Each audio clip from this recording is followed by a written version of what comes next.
What's up, Helix users and HX Stompers? This is Steve Strelacci, and I'm coming to you today from Switzerland.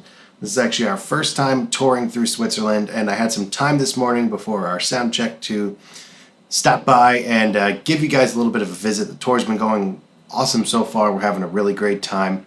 And I don't know if you're a Helix user or HX Stomp user, I always try to get back to the comments, and I get a lot of questions looking for advice. You know, what should I do in this case? What should I do in that case? How should I build my presets? So I wanted to come on here and tell you that you're probably overthinking your presets if you have issues. But a lot of times people are always looking for the trick. You know, what's the trick? What's the big hint? Any tips, tricks? What do I got to do to get it to sound good? And I think that kind of a lesson that I learned myself and that I am sticking with on this tour is going back to basics and going back to what you've always known as a guitar player. I will say the trickiest part's the cabinet situation, but that's normal. I mean, you learn how to use your cabinets. You should have a little bit of a knowledge of how to mic a cabinet. And really, other than that, it's build a preset. I mean, this is my touring preset. I have this for sale on my website. I'll put a link below. But this is the most basic preset that I've ever used professionally. It's a HX Stomp XL preset, 2 delays, 2 drives, and a tremolo. And that's it. And then I have an amp and a dual cab. So you see, here's the preset, and it's basic. I mean, I'm just going with the same old amp and cab, and there's no secret tricks to this. There's no magic EQ. There's no magic compressor setting or anything like that with this preset.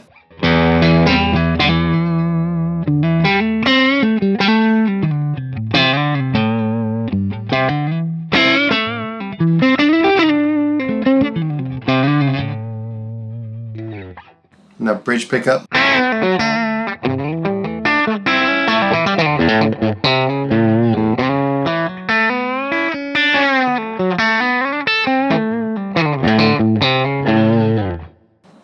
So you hear in one preset I can get like a sweet neck pickup sound,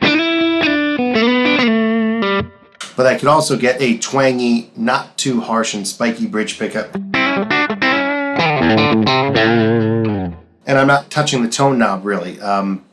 With this guitar and this particular setup, this is my custom Sir, I haven't really had to touch the tone controls a whole lot unless it's for a purpose. Like, it's not like, oh, this is too bright, I need to dial it back. It's been really consistent, really great. A few things about building presets that you definitely need to know. The first one being, like I said before, the monitoring situation has to be right. This is probably the number one thing that I'm hearing from guys that are having issues with their Helix products or their digital modeling products. This isn't just Helix, HX Stomp, this is any modeler. They're not preparing a preset to go to a PA system. And that's a huge problem because you need to think about what the device is getting plugged into. That's kind of a very overlooked step in the process of preset building. You got to think this is going into a PA. It doesn't matter what you have at home, to be honest. If you have a little floor wedge at home that you want to practice through, if it sounds good there, it's never going to sound good in a real PA system.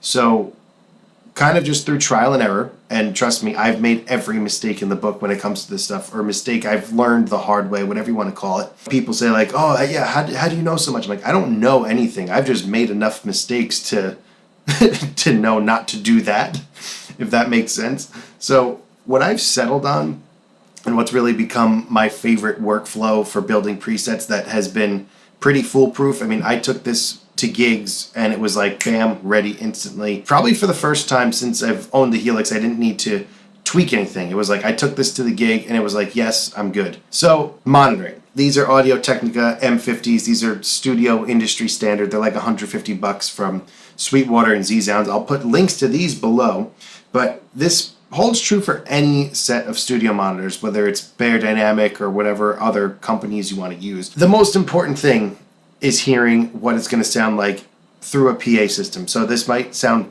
controversial. You might not like this one. Some people may think that this is dumb. I'll build my preset with my normal volume, comfortable volume, and I'll get it sounding pretty good where I like it, and then to be honest, what I do to simulate what a PA is going to do to the signal, I'll take the headphone volume knob, turn it all the way up, blisteringly loud in my ears for only a few seconds. And I'm talking a few licks, a few riffs, just a quick.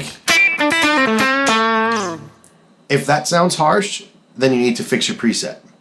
If it's like, oh, okay, there's a lot of presence, there's sweetness, and there's depth to it, then you're done. And a lot of times I've built a preset that I thought sounded great at low volume through power cab or through a monitor on the floor. And then I take it somewhere else and I'm like, wow, this is awful. Or I crank it up in the headphones and I'm like, this sounds awful. It suddenly sounds ice picky and super harsh. And this is also a problem when it comes to buying presets. People buy presets and those presets aren't tested live. They're built in a studio, which is cool if you're playing in a studio. But if you want to go out and play live, Helix HX Stomp is going to be amplified through a PA. You need to take a different workflow. So I will literally just dime that headphone volume, play it, even just mute it. Just something like that even, and you'll know right away if it's too harsh or not, and that's when you have to go and make adjustments. What adjustments you make now, I've got a million Helix videos, but I have been really digging the new dual cabs. So this is actually my preset that I'm gigging with right now, and this is my cab setup. I don't have any secrets here. If you want to steal this, go ahead, but if not, if you want to, you could buy the preset below if you want to check it out. Look how far away the 57 is from the center of the cone. So this area here is typically where the sweet spot is in the real world, where people like to put their 57. Even in the real world, I think that this is really harsh and it's super transient, and I prefer the more polished and smooth sound. An engineer might want that, that brighter sound, but for what I'm doing, I move this 57 way off. So I'm like halfway through the cone here. And that works. It's still, I mean, is there anything missing from this sound?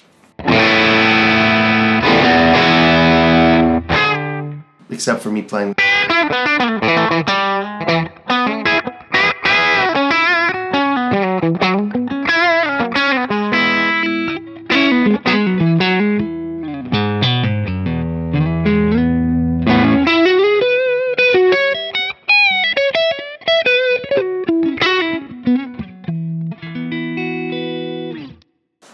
I mean, you can't tell me that there's not enough high end. You can't tell me that there's not enough body to that.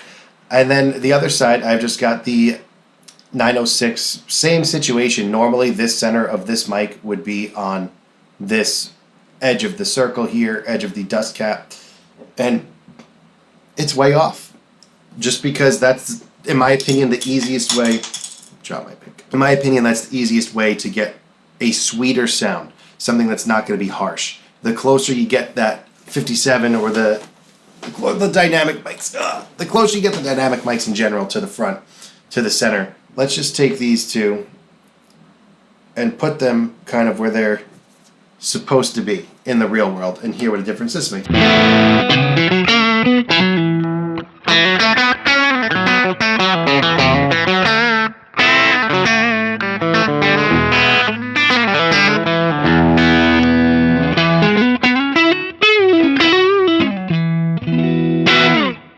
Now, to me, that sounds like it's going to be harsh. I've also tailored my ears pretty well to know what's going to work before I even test it. But if I crank this up, this is going to be way too harsh. So I definitely am not going to keep that. But you could hear how much harsher it gets. And now back to where it is. Drop my pick again. What the f?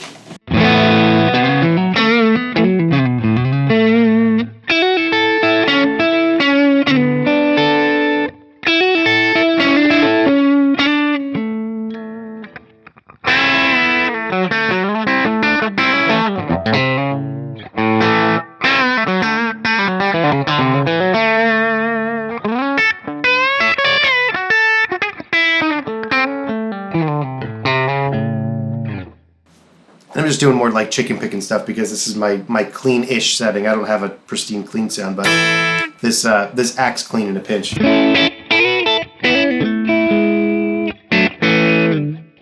I mean, that's literally my gigging preset. The only thing that I even touch amp setting wise is I have a little bit of a gain and a little bit of a volume boost for my solo sound, and it adds a little bit reverb. So I'm using foot switch 6 here. No, I'm not using command center or anything on this anymore. When I first did the video of this preset, I had an extra snapshot with like a dotted eighth delay thing on it, which I'm not really using, so I did take it out, and I just have my slapback being able to turn on and off. But so this is the solo sound now, and especially this one you want to check at high volume, just because if you're going to be punching through the mix, you want to make sure that you're not making someone's ears bleed.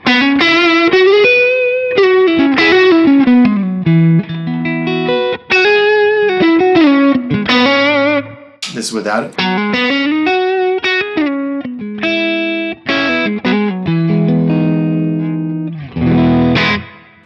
And that's another thing that people overthink is solo boosting. When you're solo boosting, that's up to you. There's no, hey, what settings is best for a solo boost? You gotta just do it. You know what to do for a solo boost. You know that you need a little bit more volume, you want a little bit more juice, you want a little bit more reverb, you want to feel good.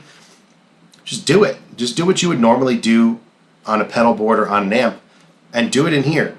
Instead of using a clean drive pedal, you could just use a parameter control on the gain, bump yourself up. And then you have to do this at gig volume, at rehearsal, at whatever your monitoring situation is, and tweak it from there. So you'll have to take this to rehearsal and be like, okay, is this solo boost enough or is it too much? And you got to answer that question yourself, because you need to be the one that works it out for your situation. Again, no magic settings or block is going to save your day besides you. So figure it out on your own, experiment, and you'll be happier that you did. And probably the most important thing, I've said this in a few videos, but probably the biggest mistake that people make when they're building their presets is that they'll pull up a preset and want more gain out of it. And I'm a big proponent of, you need to pay attention to what the device is getting plugged into. So if you plug in a super hot signal to something that doesn't want a super hot signal, it's not going to like it.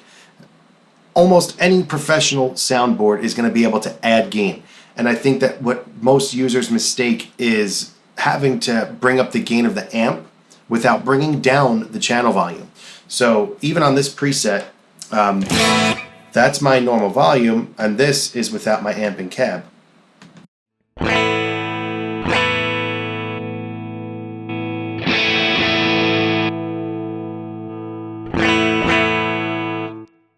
So you can hear they're a pretty similar volume, and I do that on purpose just to keep everything under control. So if you find that you play a high gain preset and you're like, wow, this is great, and then you go to a clean preset and the volume's all the way down, and you're wondering why you can't get your clean sound to an appropriate level, that's why. Because your gained up sound, when you bring the gain up on the amp, you're adding more volume to your preset, and that's going to make everything overall louder.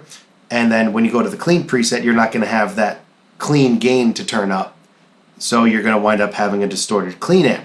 So I like to keep mine literally here. This isn't like a real amp situation where it's going to either sound like this, unplugged, versus being plugged in and amplified through a speaker. We're talking digital world here. So I would rather have the headroom to make a really pristine clean preset, and also be able to make, you can add as much gain as you want as long as you bring down that channel volume, but you can't add clean volume without doing it this way, in my opinion. There are other tricks. Like I said, you have all these tricks where you're going to wind up having to bring down volume from somewhere else and use your snapshots and do all this stuff. You don't need to. Just keep your preset at a normal volume. I mean, let's see what I'm doing in my DAW here. So I'm right about -12 there. So, I mean, there's also compression from the amp that's happening there, I guess, but you see that my bypass sound might actually be louder, which is, I didn't even know that. But again, I don't necessarily harp on that too much. I just make my preset at or around that volume. I'm sure I'm hitting the front end of the amp and making some compression. That's why those transients are spiking all the way up. But that's how I do it. And it's not that my way is right and that other people are wrong or whatever it is. It's just, this is what works for me, and this is what works. We don't travel with a sound man either, so I'm with a different engineer every single day. And I need something that's going to work in every single application, not something that's going to be like, okay, here's what works. Front of house guys got to figure it out. I'd rather go in, have my settings dialed in perfectly, and they're always happy. No one has said, hey, your volume's too low, you need to give me more gain. Not one single time has that happened. And I'm doing instrument level out of the Stomp XL into a DI box. So don't let anybody tell you need to make your presets louder. There's literally no reason for your preset to be loud. It honestly just, I feel like it makes everything that you're plugging into or plugging the Helix stuff into, it makes it better, to be honest. Just more universally acceptable, more universally usable. That's just my opinion. You could take it or leave it, whatever you want to do, but I honestly think that's probably one of the most important things about building your presets. So this was a quick list of different ways that people overthink their presets, and a lot of it comes from just thinking a little bit and not overthinking. So I hope you guys got something out of this video. If you did, let me know in the comments, and love to hear from you. And if you have any questions, problems, concerns, leave them below. And if you made it this far in the video, thanks for watching. I will see you in the next one.